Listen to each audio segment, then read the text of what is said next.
e que é utilizado também por outras empresas para produzir medicamentos em doses menores do que essas propostas para esse medicamento por parte da empresa, né? Esse fato é que leva a coordenação de instituição e análise de recursos a propor a negativa ao provimento do recurso e que me levam a emitir o meu voto no mesmo sentido da coordenação, né? E eu abro a discussão, até posso aqui não, dada a tranquilidade da reunião de hoje, verificar até se a doutora Valéria tem alguma outra consideração a fazer, né? Porque, de fato, no que nós temos nos documentos, essa vinculação que a empresa faz, ela poderia ter se dado de outra forma, no meu entendimento. A empresa poderia ter apresentado os dados relativos ao próprio produto, né? Então, se os diretores têm alguma dúvida, a gente pode ainda até abrir a possibilidade de outra colocação da empresa. Se não há dúvida, a gente pode proceder à votação, né? Alguma dúvida, Jaime, Marcília? Então, eu passo ao processo de votação, o voto de negar provimento ao recurso, acatando o parecer da Corec com base nas informações que eu acabei de passar aqui. Marcília. Voto com o relator. Acompanho o relator. Bom, eu agradeço imensamente a presença, doutora Valéria, mais uma vez, desculpe por ter trocado o seu nome. Tá? Então, declaro aprovado o voto de negar provimento ao recurso, acatando o parecer da Corec por unanimidade. Passamos, então, ao item 2.2.1.10. Meu Deus do céu, vamos lá, me achar aqui. Eu ouvi? Sim. Ouvi. Inclusive.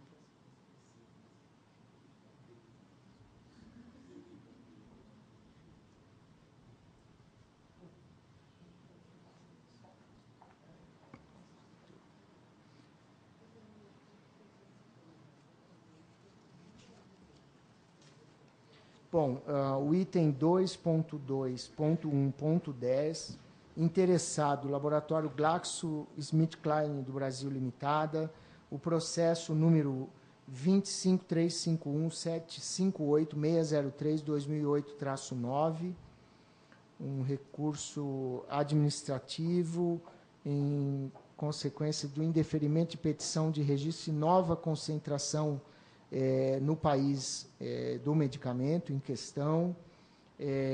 Esse processo teve discussão na CATEM, na Câmara Técnica de Medicamentos, e foi recomendada a não aprovação na concentração de 60 miligramas com posologia proposta de 3 tomadas diárias, devido à falta de evidências científicas que suportasse um uso por pacientes com índice de massa corpórea maior ou igual a 25 kg por metro quadrado.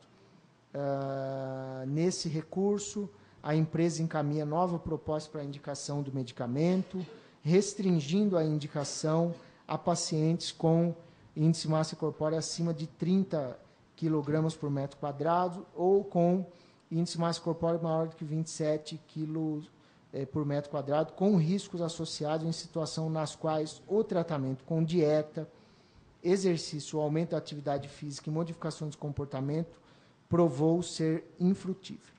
Diante do apresentado como motivo de indeferimento e as adequações realizadas pela empresa, a Corec considera que a razão risco-benefício dessa nova concentração é favorável ao benefício, porém somente para a indicação na qual os estudos apresentados apresentam os dados que a suportam. Ou seja, pacientes com índice de massa corpórea acima de 30 kg por metro quadrado ou igual ou superior a 28 kg por metro quadrado com riscos associados.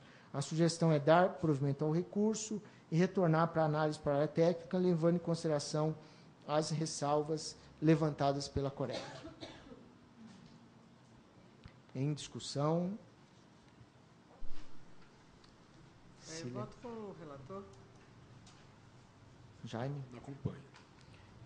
Bom, então, aprovado por unanimidade o voto de dar provimento ao recurso e retorno à área técnica para análise, considerando as ressalvas e ponderações feitas pela Coordenação de Instrução e Análise de Recursos, a Corec.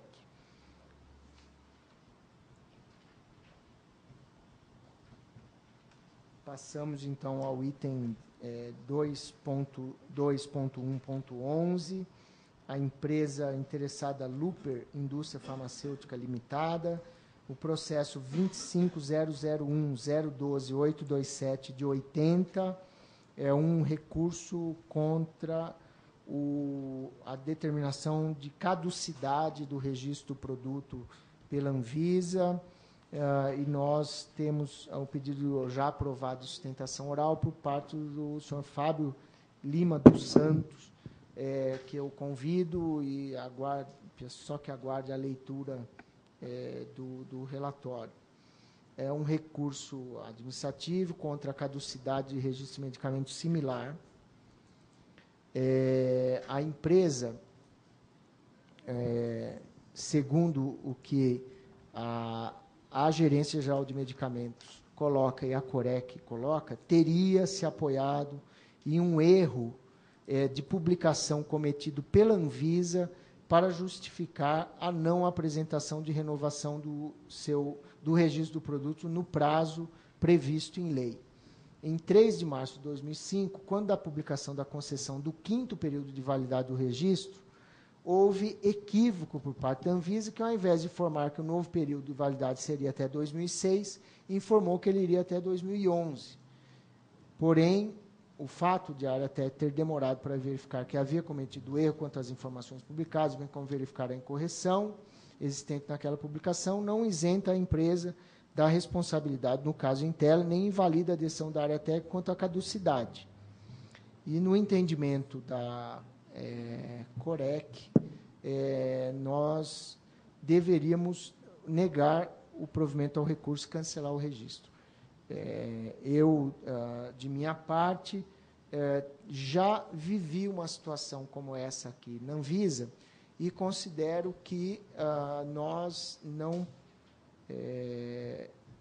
podemos nem desresponsabilizar totalmente a empresa, mas também não responsabilizá-la por um ato que ela pode ter cometido de maneira indevida ou não, porque, de qualquer maneira, o registro por publicação em diário oficial estava válido até 2011.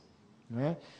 E eu já vivi uma situação aqui na Anvisa em que houve uma publicação inadequada ou incorreta por parte de uma área técnica, e que nós detectamos. E quando eu pedi para que fosse republicado, a informação é que a empresa deveria peticionar a publicação para correção. Né? E eu disse, olha, eu acho muito pouco provável que quando um erro da Anvisa beneficiar uma empresa, que ela venha aqui pedir a correção. Corrigir um ato publicado indevidamente é uma responsabilidade da administração, independentemente do terceiro. Então, aqui, eu não acho que seria prudente, pode ser até que seja correto, mas eu não acho que seria prudente partir do princípio que a empresa deixou de solicitar a renovação de maneira indevida, se valendo ou se beneficiando de uma falha da Anvisa, né? Porque, de fato, houve a falha. Né? O que, no mínimo, deveria sustentar a possibilidade de que a empresa pudesse ser instada a pedir a renovação do registro e não simplesmente decretar a caducidade por não solicitação da renovação, né? Então, na verdade, a decisão de reformar aquele erro, ou de corrigir aquele erro, ela se deu cerca de 2 meses antes do vencimento do prazo de 5 anos. Já depois do prazo no qual a empresa deveria ter solicitado a renovação. Agora, ressalta-se que trata-se do 5º período de renovação do registro. Né? Não é um produto desconhecido do ponto de vista sanitário. Né? Bom, diante dessas informações, e até porque, no meu entendimento, nós temos responsabilidades sobre os erros que cometemos. Acho também que nós não podemos conviver num ambiente onde, voluntariamente, as empresas se beneficiem de uma falha. Mas, de qualquer maneira, também não dá para pressupor que o regulatório da empresa tenha se beneficiado voluntariamente de um erro da Anvisa. Né? Então, dessa maneira, eu, considerando essas informações, eu proponho que a diretoria colegiada acate o recurso e submeta a análise da GGMed à solicitação de renovação de registro que foi feita e se manifeste tecnicamente sobre essa renovação, se ela é cabível ou não. Né? E é esse o meu voto, mas antes eu abro a palavra ao nosso colega Fábio Lima para que ele se manifeste. Você tem um tempo de 5 minutos. Boa tarde aos senhores. Eu queria pedir aos senhores que considerassem os argumentos do senhor presidente, com os quais eu concordo plenamente. Na verdade, o que ocorreu foi um grande equívoco, foi um grande engano. A empresa ela sempre se baseia nas publicações em diário oficial para contar os seus prazos. Nós estamos falando de uma empresa que tem uma reputação a zelar, né, e um produto que é muito importante para o portfólio da empresa. Se a empresa tivesse notado qualquer erro de publicação em diário oficial em relação ao prazo de validade do registro, certamente ela não iria deixar, ela não iria correr o risco, né, de que algo errado ocorresse com o registro de um produto tão importante para o seu portfólio.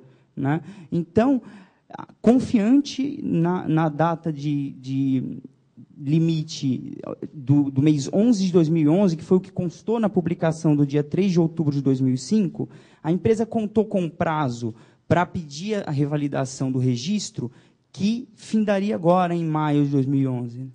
De fato, a empresa já peticionou, né, a revalidação do registro. Né? Então, o que a razoabilidade, né, nos diria para fazer seria analisar esse pedido de revalidação do registro da empresa, né, de forma que a empresa ela não seja punida por uma presunção de que ela teria agido de má-fé. Né? A gente não pode presumir má-fé. E, inclusive, também os pacientes que se valem desse medicamento. Né? Então, eu peço que os senhores acolham essas considerações e acolham o recurso, deem provimento ao recurso. Muito obrigado. Boa tarde. Bom, eu que agradeço ao senhor Fábio. É de conhecimento da administração que a empresa já, no prazo, segundo a publicação do Diário Oficial, protocolizou o pedido de renovação de registro. Eu acho que é necessário, inclusive, que essa decisão da diretoria ela seja um sinalizador para a administração, no sentido, primeiro, de que se detecta uma falha em publicação, a retificação da publicação é um dever da administração. Nós não temos de esperar ninguém solicitar a retificação. E, de um outro lado, que quando se detecta uma falha dessa e vai se corrigir, é necessário que se observe todas as circunstâncias geradas a partir do erro, que foi a questão aqui.